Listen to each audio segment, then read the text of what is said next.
But right now, we go to Cairo, Egypt. Juan?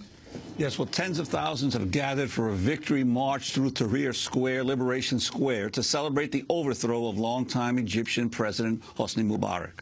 Allegations of government corruption helped spark the uprising that lasted 18 days. And on Thursday, authorities arrested 3 ex-ministers on corruption charges, including former Interior Minister Habib El Adli and the ex-ministers for Housing and Tourism Ahmed Maghrabi and Zuhair Garana. Steel tycoon Ahmed Ez was also arrested. All 4 have denied any misconduct. Officials say they'll be detained for 15 days. Meanwhile, labor strikes and protests are occurring across the country. For more, we go directly to Cairo. Democracy Now! Senior producer Sharif Abdel Kouddous and Democracy Now! Correspondent Anjali Kamet. Sharif, you've just come from Tahrir. What is happening there today? Amy, Tahrir today is filled with people, one of the biggest protests we've seen so far. And today is not a day of protest, it's a day of celebration. It's a day of victory. It's a very festive day, and they had a mass prayer in Tahrir just a couple of hours ago. The prayer was led by Yusuf al-Qaradawi, who's a very well-known and respected cleric in Egypt and around the Muslim world. And people here are continuing to come to the streets to put pressure on the military, to let them know that they can still fill the spaces in Egypt and call for reform. You know, many say a big obstacle has been overcome with the resignation of President Hosni Mubarak, but there's still a long way to go. I think Tahrir, seeing it today, is really going to be a space for Egyptians to come in the future for all kinds of protests, to have their voices heard. So one thing that's never changed, that has changed forever, is that Egyptians will be willing to speak out now, not afraid to speak out. And you've been seeing that since this week. It's been 1 week since Mubarak stepped down, and we've seen strikes across the city, across the country. Even when you're driving around Egypt, you drive past a fancy hotel, you'll see the hotel workers out on strike. You drive past a sporting club, you'll see the workers there on strike. You drive past a bank, you'll see the workers there on strike too. And so people are calling for reforms, for better wages, for the resignation of officials who have been tied to the regime and corruption.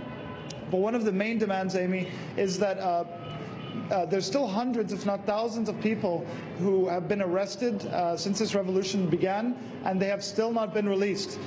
This is one of the largest concerns. Why is the military still holding these people if they support the revolution and they're helping the Egyptian uprising? There's a hotline that's been established that's, if you're in Egypt, 01492, where people can call in, give the names and identities of the people that are missing.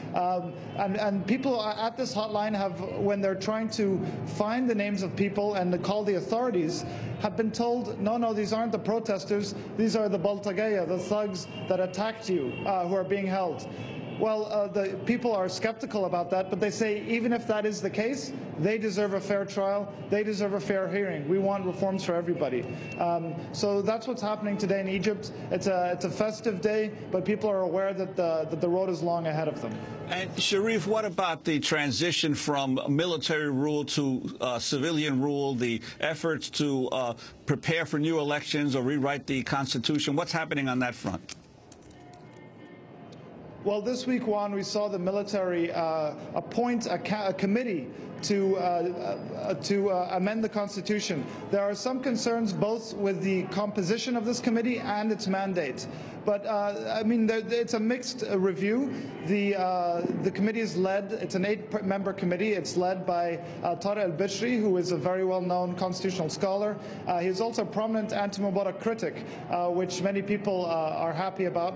However, the committee does have scholars on it who were very supportive of the Mubarak regime. It also has a former Muslim Brotherhood member, which some have raised concerns about. A certain number of human rights groups, I think about between 20 and 30 human rights groups have filed a joint complaint about members of the committee. Having said that, a number of people are happy, many I speak to are happy with the structure of it. Now, with its mandate, it's only allowed, it has 10 days to amend specific articles of the Constitution. These are articles that deal specifically with the presidency, the ability to establish new political parties.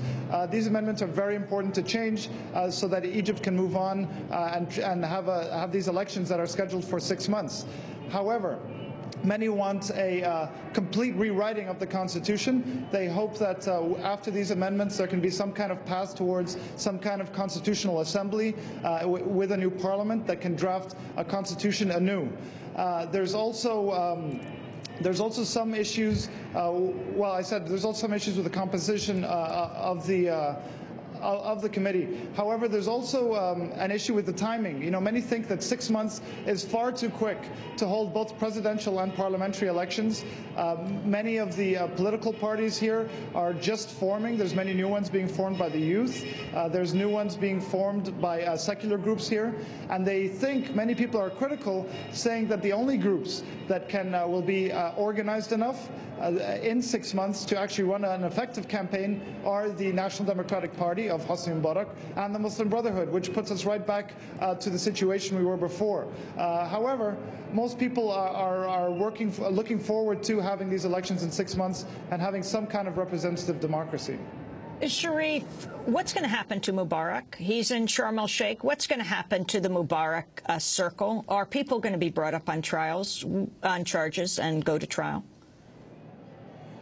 Well, this week, Amy, we saw, as you mentioned in your lead, 4 very top former Mubarak regime members being arrested.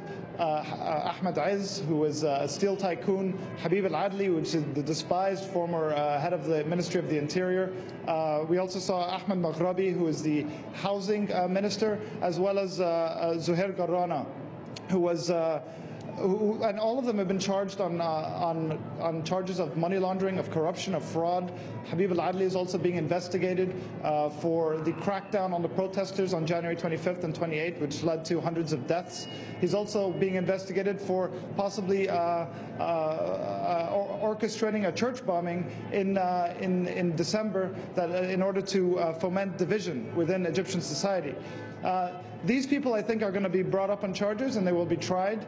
As far as Mubarak and his family himself, it's unclear what's going to happen. I do not think, and I'm pretty confident, that the military will not allow Mubarak to be tried. I can't say that with 100% assurance, but let's remember, this is the military that stood by Mubarak for 30 years. They're not an independent group. And Mubarak himself was a former head of the Air Force. He's from the military. A lot of these people are very close to him.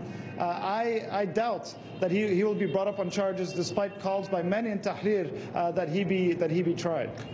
And Sharif, what's happened to former Vice President Suleiman, who has apparently disappeared from the scene as well? Any word on him? One, I have not heard word on Omar Suleiman as well. You know, as we know, he was still in the government with this new system formed. But actually, it's the first time I hear that he's disappeared. As you know, being on the ground here, it's hard also sometimes to get the latest news. But let me just also stress that with this issue with the military, you know, Amnesty has gotten many reports of torture of detainees at the hands of the military. So has Human Rights Watch. And so while people here are still put a lot of trust in the military, they are being accused of these allegations of torture. They are the same military that stood by Mubarak for these 30 years. And so people are very wary of that as well. And they want to, one of the reasons that they're packing Tahrir today is not only victory, but to show that they can still fill the streets and have their voices heard, and the military should not forget that. Very brief.